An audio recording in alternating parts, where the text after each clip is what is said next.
Okay, we're right back at it. Thank you again for joining us. This next session is called How Can We Help You? Our next presenter is no stranger to JAM. I'm pleased to introduce Joanne Heslop, who is the STP Student Transitions Project Manager. Many of you will recognize Joanne as the lady who throws candy at people during her presentations. She won't be able to do that today, but she is here to provide an overview of recent research being undertaken by the Student Transitions Project. Joanne is standing by at the end of the session to take your questions. So I'm going to turn it over to Joanne, who is going to walk us through the STP and how can we help you.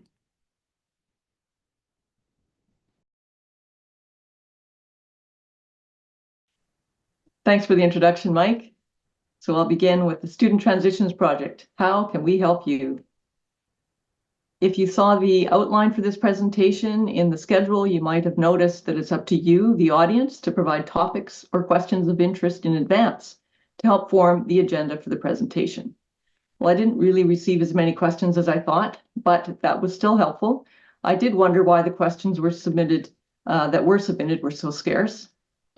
And that led me to wonder, perhaps the registrants for JAM do not know what the STP is and what it has to offer. Or maybe the STP is providing them with all the information they need. Or maybe they didn't read the outline for the presentation that I was going to give. Nevertheless, I do have an agenda. What is the STP? What does the STP have to offer? And can the STP answer random questions? So what is the STP? When I was a kid, I had one of these stickers. It was for STP, some kind of engine oil additive. But that's not what STP is. It is the Student Transitions Project. But the STP is the Student Transitions Project. The STP is collaborative. It's a research project involving BC's education and advanced education ministries and 25 public post-secondary institutions. And BCCAT is a partner. STP conducts research. The STP measures student outcomes from the K-12 to post-secondary systems and addresses research questions about student transitions to post-secondary education, student mobility between post-secondary institutions, student retention, and credential completion. STP strives for success. The STP Steering Committee oversees the project and establishes priorities and policies to ensure its overall success and strategic direction. STP enables academic research. Subject to STP resources and capacity, academics can use STP data in their research on a research agreement basis. STP has a long history. The STP refreshes and maintains 20+ years of enrollment data each year. For example, we have 18.2 million enrollment records, 868,000 grade 12 graduates, 2.8 million post-secondary students, 1.3 million credentials awarded. And that was when we hit 20 years of STP, and that's a few years behind us now. So we've got all this data. So what does the STP do with it? What does the STP have to offer? Well, if you go to our public STP website, and you'll find the link for that at the bottom of the screen here, you might find some STP research results reports. We cover recurring topics and special topics. Here's one of our recurring topics, grade 12 transitions and enrollment trends. Typically, we release reports on this topic every June. So let's have a closer look at this one, transition rate trends. What we see here is the immediate entry transition rate is declining. And that's the proportion of grade 12 graduates who enroll in BC public post-secondary education within 1 year of high school graduation. It was a high of 54.3% in 2008, and it's been declining ever since. However, there does seem to be some recent signs of recovery. In addition, we are seeing a decline in the delayed entry transition rate, declining from 19.2% in 2001-02 to 14% in 2019-20. You'll also find research results on other topics like international students, 20 years of STP, or student transitions into BC private and non-BC institutions. Here's a page from a recent report. It should soon be posted on the STP website, but let's take a closer look at this one. As you saw earlier, we're seeing a decline in the immediate entry transition rate of students into BC public post-secondary education. And this prompted the STP to investigate whether this decline is attributed to more students enrolling in BC private and non-BC institutions. We have access to other data sources that allows us to try to augment the student transition rate, to get the student transition rate into all institution types, at least to the extent that our data is able to do so. And what we found was, in fact, we're not able to explain why the immediate entry transition rate into BC Public is declining, because the downward trend is still continuing when we augment our transition rate by about 6%. You'll also find on our public website things like the STP Fast Facts. And here's one of the facts, STP Fast Fact number 9, Indigenous versus non-Indigenous transition rates. And here what we can see is for Indigenous students, within 1 year of high school graduation, about 37% of Indigenous students enroll in BC Public post-secondary education. And that rate increases to 63% of the graduation cohort within 5 years, and up to 70% within 10 years. We can compare that to the non-Indigenous students, and you can see those students are attaining higher transition rates. However, the gap between those two groups does narrow over time. The gap was 14.5% when we looked at students on their immediate entry transition rate. But when we look over a 10-year period, we see the gap between them narrows significantly to 6%. You'll also find on our website other topics such as the BC system map with enrollments. You can also find all kinds of archives of STP reports that we've produced between 2006 and 2025. And there's a number of data visualizations. Here's one, for example, showing that there's a lot of student movement between institution types in all directions. And here you'll find, this is an example from Thompson Rivers University. We have what we call the student pathways diagrams, and there's one of these for each of the institutions in the BC public system to show you the pathways of students in and out of each of the institutions. In addition to the public STP website, we have an STP SharePoint site. This is for authorized users, typically registrars, institutional researchers, and education ministries. This site provides more detailed Excel pivot tables and Tableau dashboards and reports. So here's some examples of some of the popular resources you'll find there on transitions of grade 12 graduates, post-secondary enrollment, credentials awarded, and student mobility. And the STP also participates in outreach activities such as this one, where we present to larger audiences, such as this one at JAM. And if you're lucky, when it's an in-person presentation, I tend to throw candies at people who ask questions or provide informative comments. So maybe next time.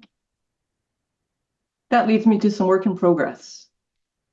The STP is developing a new tool to allow flexible, multi-year tracking of user-defined student cohorts.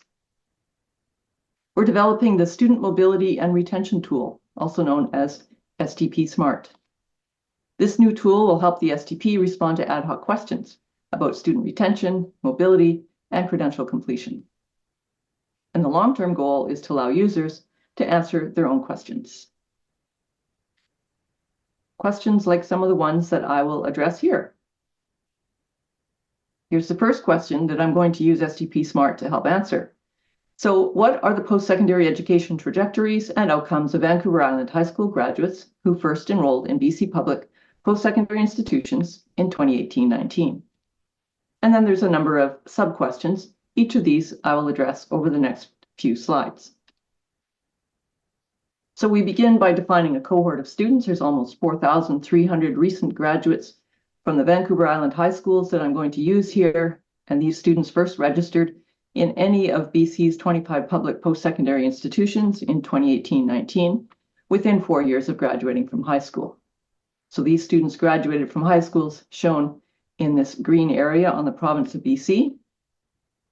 And in terms of quantifying these students, we can also divide them up into their 3 respective college regions where they graduated from high school. So that's in the Camosun region, Vancouver Island region, formerly known as the Malaspina region, and the North Island region. So now we have our 4,300 almost students in our cohort. And as I mentioned, they graduated from high school within the last 4 years or the preceding 4 years before 2018-19, with about 29% of them being delayed entry students, and about 3,000 students were immediate entry students. So where did these students enroll? The immediate entry students primarily enrolled in research-intensive universities and colleges at 36% and 38% respectively. And the delayed entry students were more likely to enroll in the BC colleges at 56%, but they also enrolled in other institution types. So what proportion of these students enrolled in Vancouver Island institutions? 87% of the immediate entry students enrolled in the institutions that are readily available on Vancouver Island. And this proportion was a bit lower for the delayed entry students at 83%. So the Vancouver Island institutions includes UVic, Camosun, North Island College, Vancouver Island University, and Royal Roads University. So out of all of these students that did enroll in BC public post-secondary institutions within 4 years of graduating, quite a large number of them actually enrolled in Vancouver Island institutions. So what was their academic performance? Let's compare the immediate entry students to the delayed entry students. So when they graduated from high school, we calculated GPA for these students based on a dozen or so courses that they need to graduate. And the immediate entry students had a GPA at graduation of 84%, and the delayed entry students was 80.1%. By the end of their first term in post-secondary education, the immediate entry students attained a first-term GPA in post-secondary of 74.2 on average, and it was higher for the delayed entry students at 77.1. We can take the difference between these two sets of GPAs and we can calculate what we call the entry shock. And that's the drop in GPA from the time of graduation until the time of their first term in post-secondary education. And we can see here that the immediate entry students suffered a larger entry shock of almost 10 percentage points compared to roughly 3 percentage points for the delayed entry students. So let's look at that entry shock by the type of institution where these students first enrolled. And what we see is that entry shock is most shocking in the research-intensive universities relative to those who enrolled immediately in other institution types. And it's less shocking for delayed entry students, especially for those who enrolled in non-research intensive universities. So we see the entry shock is larger for those delayed entry students who enrolled in research intensive universities, but relatively small shock for those students who enrolled in other institution types. So how about those post-secondary persistence rates over 6 years? So if we look at the entry cohort of students who enrolled immediately, we had about 3,000 students. And over a period of 6 years, we gradually lose students as they graduate or they exit without completing a credential. And we see by the end of 6 years, we have 24% of that cohort still persisting. And for the delayed entry cohort, where we had 1,230 students who first entered, we see over 6 years that their persistence rates are a bit lower.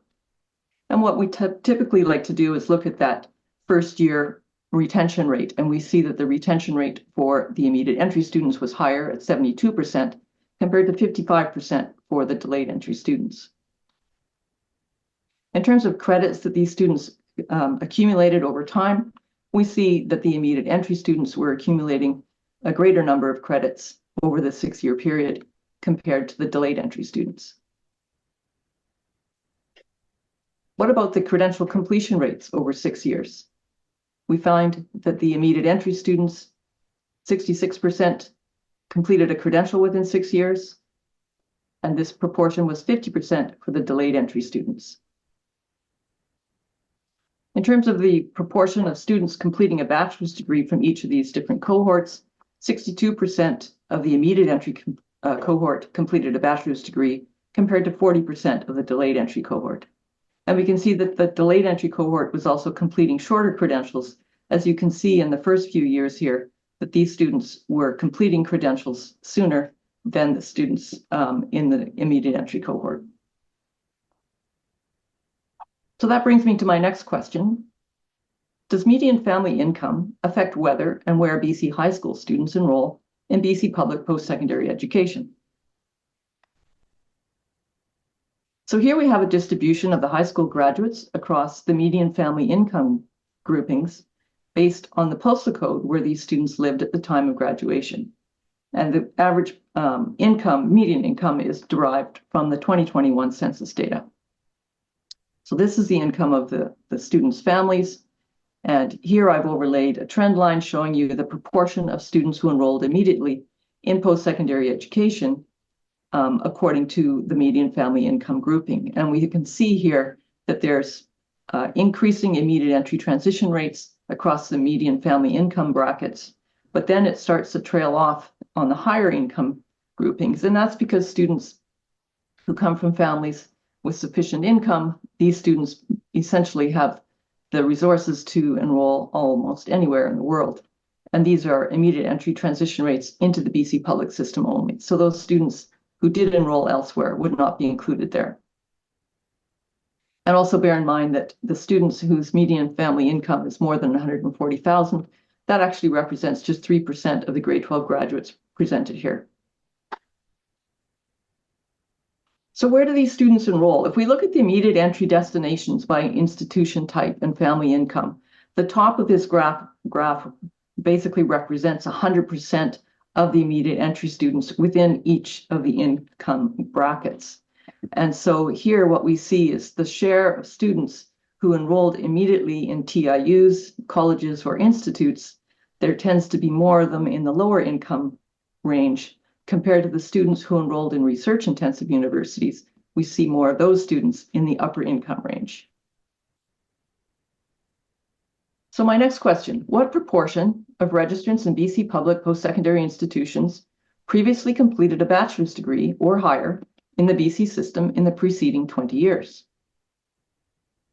If we look at the proportion of fall 2023 registrants, we find that 6% of those students had previously earned a bachelor's degree or higher in the BC public post-secondary system in the preceding 20 years. We can cast our net a little wider and say, well, what about those who had previously earned any kind of credential? And that proportion is 16%. So these proportions were derived from about 300,000 students who were registered in the fall of 2023. And this is showing you the number of students who were registered at that time in the different institution types. And the number of students who had enrolled with a previous credential, we can see the number of students there within each of the institution types, with the largest number being in the institutes. And those who previously had a bachelor's degree or higher, those numbers you can see there in green. So let's focus specifically on these students who enrolled with a previous credential of some sort and derive the percentages of the total enrollment in the fall of 2023. And here you can see a different story when you take away the numbers and look at the percentages. And we see that 37% of those students who enrolled in institutes had previously earned a credential somewhere in the BC public system before they registered. And of those who had a bachelor's degree, that's 14%. So let's look more closely then at these students who enrolled and already had a bachelor's degree or higher. Students with a previous bachelor's degree or higher are typically registered in selected credentials and programs, with 27% in a graduate or professional program. And these students who are enrolled with a previous bachelor's degree are more likely to be enrolled in an education or health program. So for this next question, and the last question, what proportion of new domestic students in BC public post-secondary institutions come from outside of BC based on their postal code? And do new domestic students from other Canadian provinces have similar first-year retention rates to students entering from within BC? If we take the new 2022-2023 domestic registrants who have a Canadian postal code and exclude those who don't have a postal code, but we know they're from Canada, what we find is that 89% of those students had a BC postal code and the remaining 11% came from outside of BC within Canada. And this is based on 122,700 odd new domestic registrants in 2023. And in terms of the number of new students from BC was almost 97,000, with the balance of these students coming from other provinces. And here you can see the percentage of students coming from BC as opposed to other provinces. And where do these students enroll? The ones with a BC postal code were more likely to have come from a BC. The ones with a BC postal code were more likely to have enrolled in a BC college, and the students who came to BC from other Canadian provinces were more likely to enroll in a research university. And if we take BC out of these percentages, what we see is that the largest proportion of students from Canada, from other Canadian provinces, came from Alberta at 37%, followed by Ontario at 34%. And you can see the proportions for the other provinces listed in the chart on your left. And how about the retention rates? 57% of the students with a BC postal code returned for their second year of post-secondary education. And 64% of those students from outside of BC were retained. So the higher retention rates for the students from outside of BC might be attributed to academic qualifications. As you may recall, the proportion of students who enrolled in research universities in BC, 17% with a BC postal code were enrolled in research universities, but the proportion was much higher for students from non-BC. That was 43%. So that brings me to the conclusion of my presentation. The STP strives to provide relevant information in a timely manner to aid decision-making. So please visit the STP website for more information and let us know if there are other ways the STP can help you. If you have any questions, comments, or suggestions, I'm happy to take those questions now. Thanks.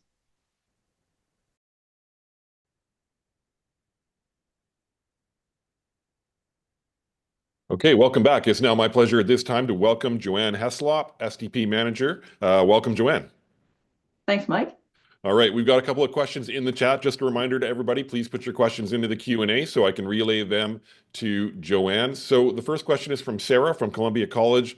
Was there a higher preference for students registering for shorter term degrees compared to bachelor degrees or vice versa? I'm assuming that question is related to the slides on the students who were enrolling with a prior credential that they might have earned in the preceding 20 years.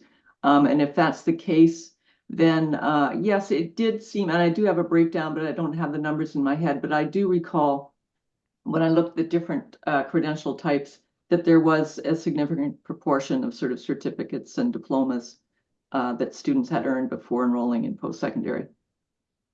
There is a question here from Okanagan College who was first asking about where to access the information when we've already put the link into the chat. But the second part of their question is, how does this information get communicated or used by the ministry when it comes to policy development? Well, I never really know how they use the information, but we certainly communicate it in numerous ways. We have a number of reports that are released to the public that the ministry would have access to. We do have a number of data sources on the STP SharePoint site that ministry staff have access to as well. And certainly we give presentations like this one where I'm sure there's government representatives attending. So numerous different ways that we can share the information.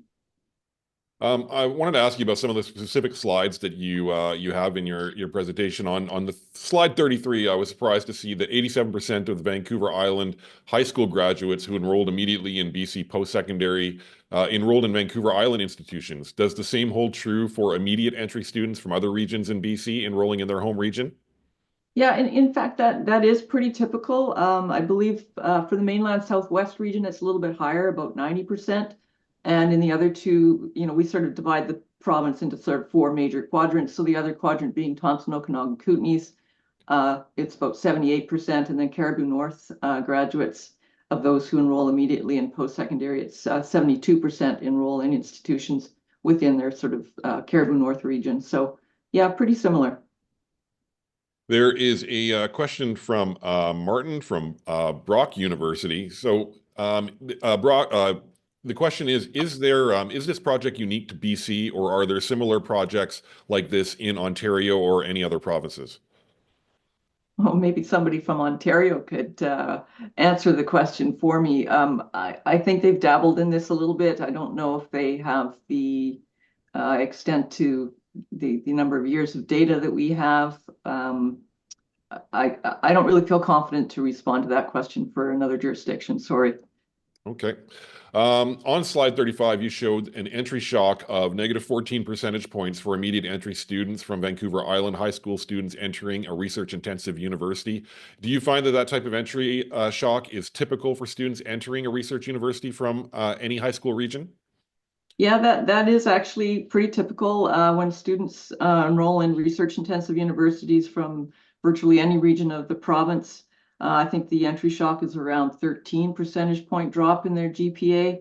And if we sort of slice and dice the province into the four major regions, it's pretty similar across the different regions as well. And of course, that slide also showed the average entry shock was lower for students entering colleges, TIUs, and institutes.